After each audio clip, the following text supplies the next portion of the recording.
दिल्ली के सारे बोर्डों पर इस समय किसानों का जमावड़ा लगा हुआ है और सरकार ने जगह जगह इतने बंदोबस्त कर दिए हैं कि सारे किसान बॉर्डर पर ही रुक गए हैं। चारों तरफ किसानों का इस तरह से जमावड़ा देखकर प्रशासन ने अपने पूरे इंतजाम किए हैं ताकि कहीं कोई अराजकता न फैला सके। चारों तरफ बड़े बड़े दीवारें, नुकीले तार और नुकीले कीले सड़क पर बिछा दी गई हैं।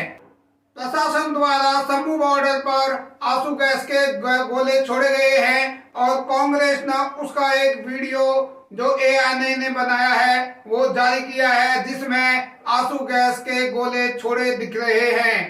प्रशासन द्वारा इस तरह के बंदोबस्त इसलिए किए गए हैं ताकि कहीं अराजकता न फैले, क्योंकि सरकार ने पिछले किसान आंदोलन में जो चीजें भुगती हैं और जनता को जो दिक्कतें हुई हैं उसको देखते हुए सरकार द्वारा नुकीले तारों को और इस तरह की दीवारें खड़ी करके और किसान आंदोलन द्वारा कहीं कोई अराजक तत्व दिल्ली के अंदर में माहौल खराब ना करे, इसलिए प्रशासन द्वारा बंदोबस्त किए गए हैं। मगर वहीं कुछ लोगों द्वारा बताया जा रहा है कि मोदी हिटलरशाही है। कांग्रेस ने अपना पूरा इस तरह से जो भी सिस्टम है उसको लगा दिया है ताकि मोदी सरकार को बदनाम किया जा सके और किसान विरोधी जाहिर किया जा सके।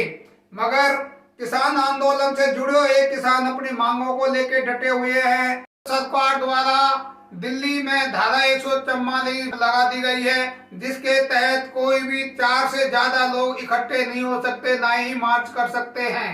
इसको देखते हुए चारों तरफ चर्चाएं हो रही हैं। सोशल मीडिया पे भी लोग अपनी अपनी बातें कह रहे हैं। कुछ लोग कह रहे हैं कि मोदी सरकार तानाशाह है और कुछ लोग कह रहे हैं कि किसान अपनी मांगों को लेकर एक तरह से अराजकता फैलाना चाहते हैं, इसलिए भारत सरकार ने ये कड़े कदम उठाए हैं। क्योंकि पिछली बार की दिक्कतों को देखते हुए पिछली बार आम आदमी जनता को काफी आने जाने में काफी दिक्कत का सामना करना पड़ा था। हालांकि इस बार भी आर पार की लड़ाई है, क्योंकि विपक्ष द्वारा 2024 को देखते हुए अपनी मांगों को किसी भी रूप में, चाहे वो एनआरसी हो, यूसीसी हो, चाहे किसान आंदोलन हो, इस आंदोलन को देखते हुए वो किसानों को आगे करके इस तरह का अराजकता फैलाने के लिए लगे हुए हैं, ऐसा कुछ लोगों का मानना है। और किसानों को कुछ लोग उग्रवादी और पूरे देश के किसानों का प्रतिनिधित्व नहीं करने वाले कह रहे हैं, जबकि कुछ लोग कह रहे हैं कि भारत सरकार ने बात की है, किसानों के साथ बातचीत के लिए राजी है, लेकिन किसान अपनी मांगों को लेकर अड़े हुए हैं, क्योंकि उनकी जो मांग है वो एमएसपी को लेकर है। एमएसपी को कानूनी मान्यता मिले और साथ में जो पिछली बार जो किसानों पर मुकदमे किए गए हैं उनको वापस ले।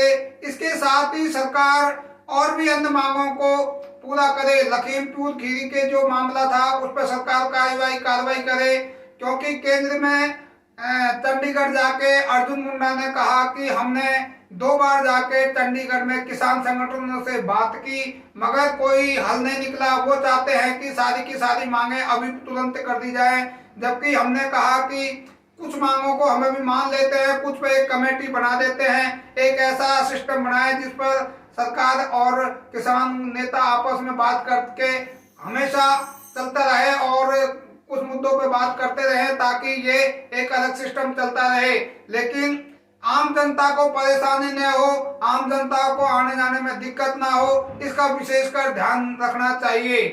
तो इस तरह से अर्जुन मुंडा ने अपनी बात कही है। वहीं दूसरी ओर कांग्रेस और आम आदमी पार्टी लगातार अपने अपने वीडियो जारी करते जा रहे हैं, जिसमें किसानों के हक में बात कही जा रही है। कुछ वीडियो सरकार के खिलाफ भी जा रहे हैं, जिसमें आम आदमी पार्टी ने हिटलरशाही बताया, तानाशाह बताया। कांग्रेस के नेताओं द्वारा भी अपनी अपनी बातें कही गई हैं।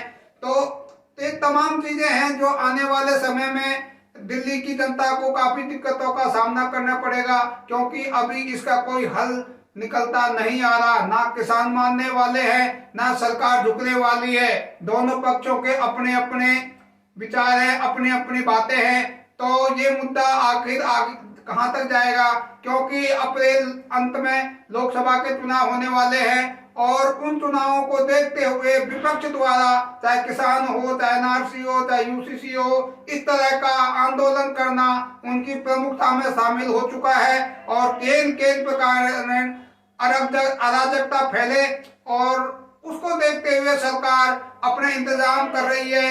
ये सरकार का दायित्व है कि आम आदमी को कोई दिक्कत का सामना ना करना पड़े।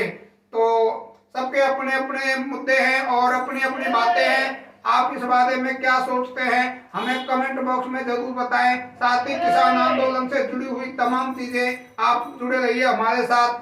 नमस्कार।